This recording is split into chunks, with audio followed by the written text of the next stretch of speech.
What's up everybody? Welcome back to the channel. I'm Jen, and in today's video, I'm taking this old side table and I'm gonna completely transform it using chalk paint and a little bit of faux finishing. If you've been here for a while, then you know I've used this folk art chalk paint in the past, and I'm really excited to use the color that I'm using today because it's gonna be something completely different from anything else in my house. I've had this table for a really long time. I actually inherited it from my grandparents many years ago, and it's just been sitting in this state for all of that time. This is not our style at all, and I'm not sure if what I'm gonna do to it is gonna be our style either, but I wanna give it a go.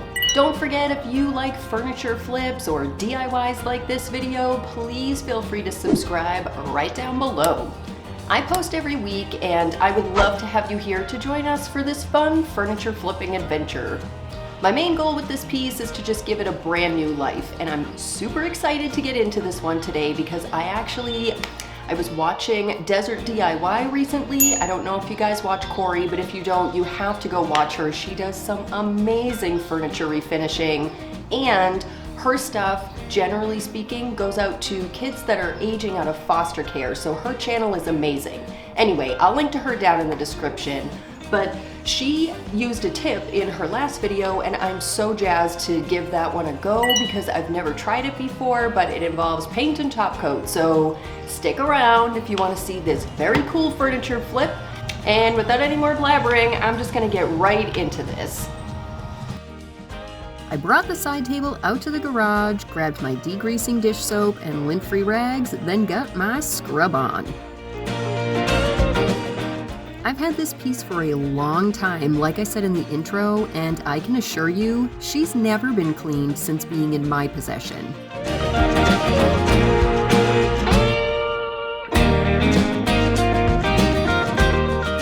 So I let the soapy water sit for a minute before coming in with a clean wet rag to wipe it down. I put a little muscle into wiping the piece down, and because of the initial gross, I did a second pass with a clean wet rag.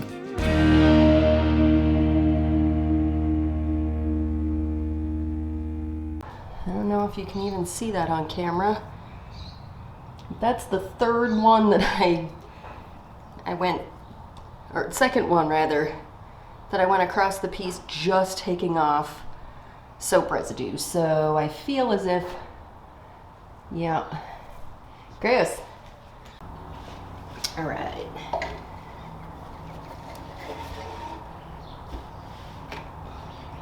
These are pretty good.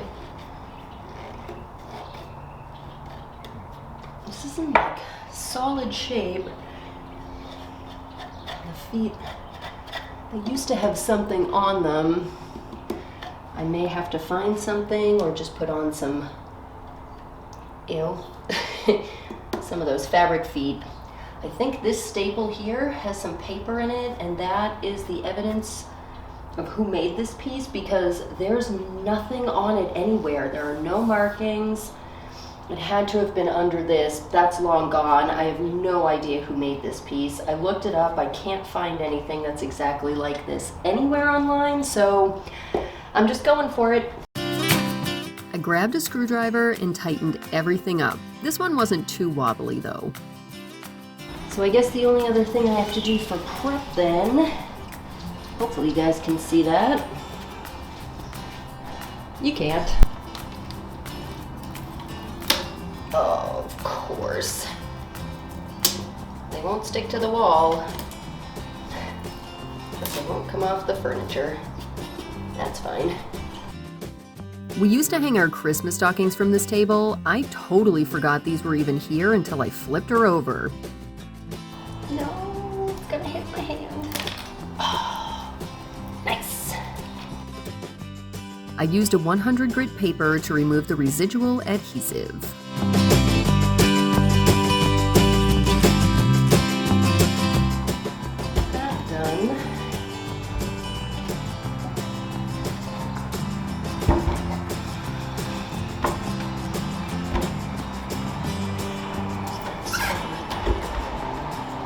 It's wobbly now, but that's because my garage floor isn't level or even, so it's not the piece. With prep done, I grabbed various grits from 100 to 220. I started with a low grit on the top edge. I want to remove as much of that finish as possible because I'll be doing a faux finish later and I need that to be super smooth.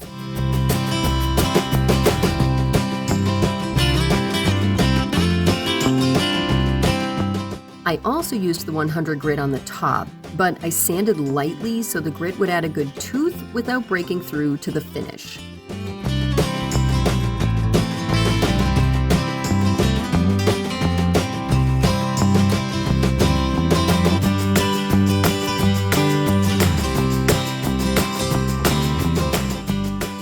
And I feathered out this blemish spot so the paint would level out flat, like it never even happened.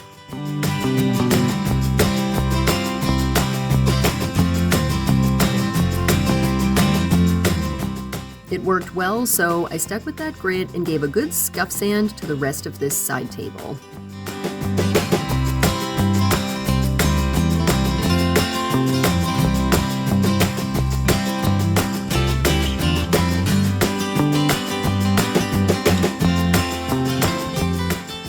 Another clean, damp, lint-free rag removed all the dust from this piece.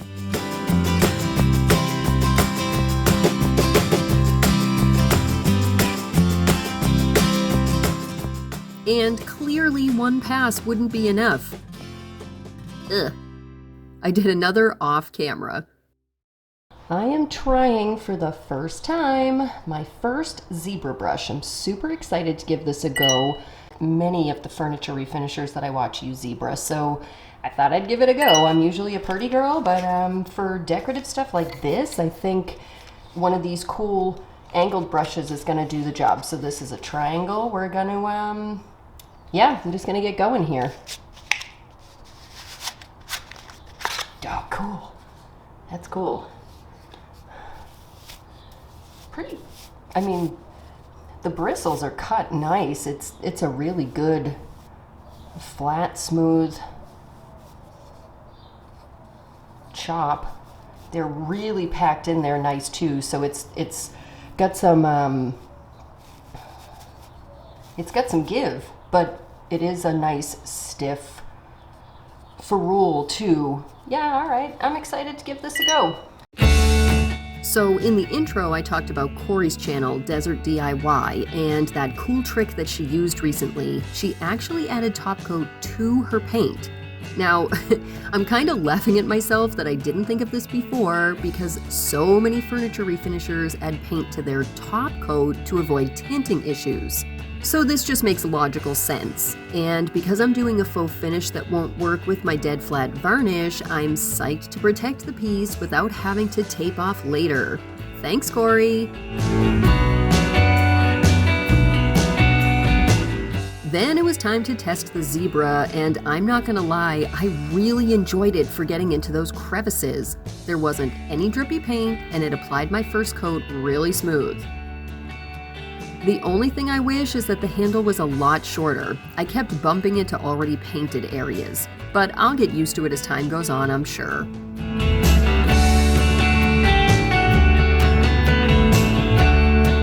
I did pull out my square purdy to do the top and other flat areas, and I got the first coat on in about 40 minutes.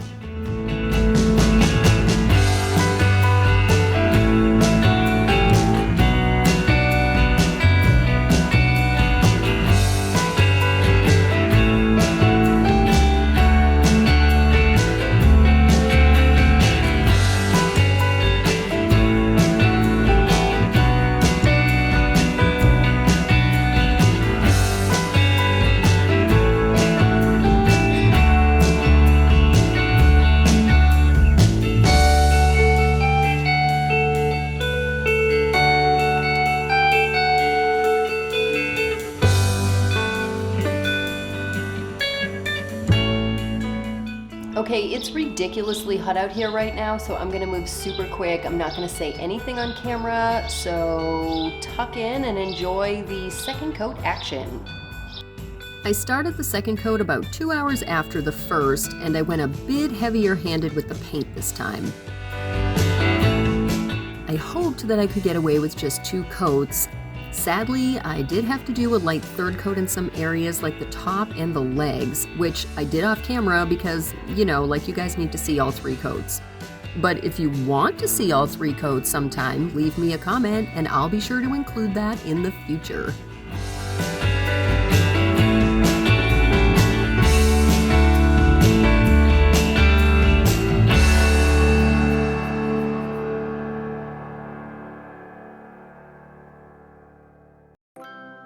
I'm using this array of products to apply a copper leaf to the top edge and the bottom of the feet. By this point, the garage was just unconscionable, so I brought everything inside to start the faux. I used an artist brush to apply my sizing.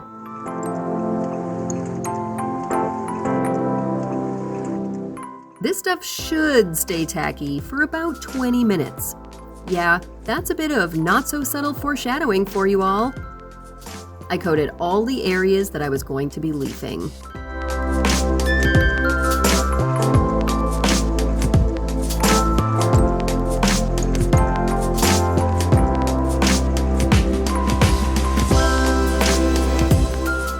I got my first sheet of copper leaf ready to transfer, lined it up, and pressed it into place.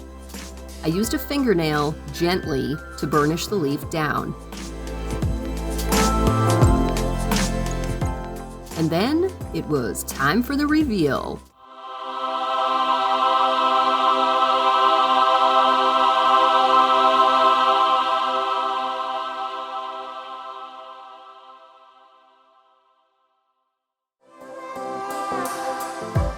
The first transfer went so well, I was psyched to continue.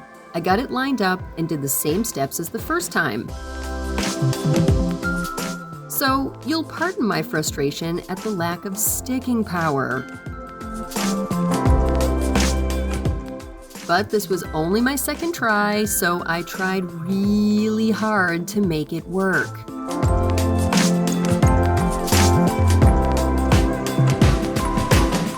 What I discovered as I went around the top, I had about an 11-second window after coating, but before it really started drying, to get the leaf on. So I recoated one of the feet. Then I lined up my leaf sheet and burnished.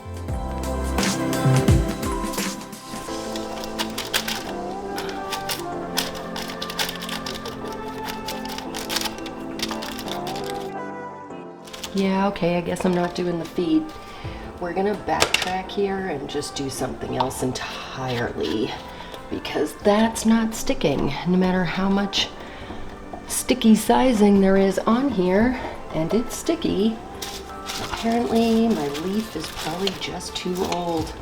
And we're gonna do something even cooler and definitely different. Okay, so I made a Plan B sample board, and this is what we're gonna do. I need to tape off.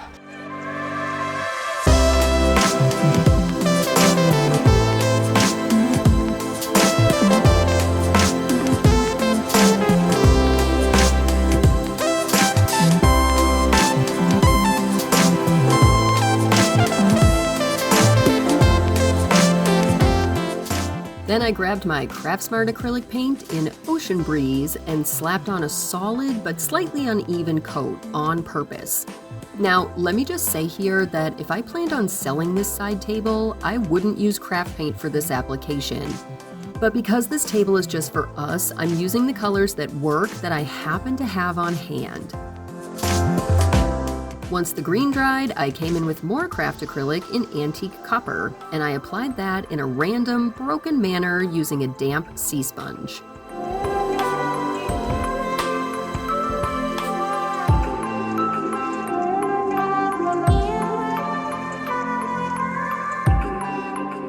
I pulled the tape and discovered some bleed under. That wasn't surprising considering how I had to tape off.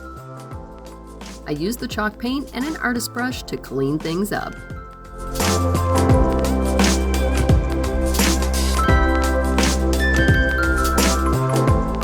I taped off the top edge and followed the same steps as I did for the feet. Once I pulled the tape, this solid wood side table furniture makeover was finally done.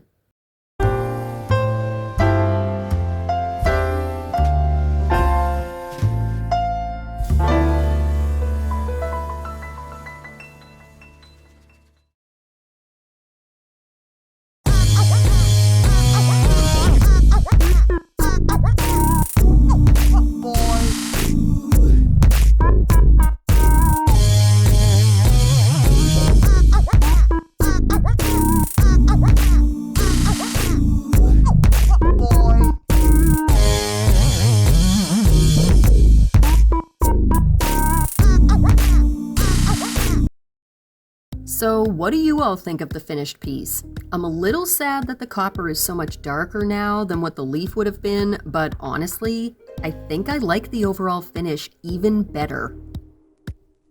I think the patinaed finish is super cool, and I absolutely love anytime I get to use my faux finishing skills. Let me know your thoughts down in the comments. And don't forget to give the vid a thumbs up if you enjoyed it. Then subscribe for new videos on DIY, furniture refinishing, and more every week.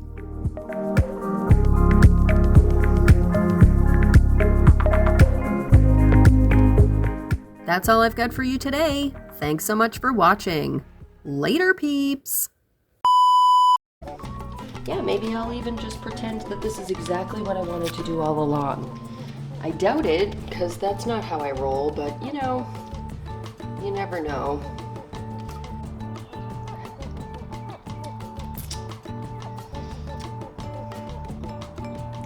But, no, maybe you could talk though?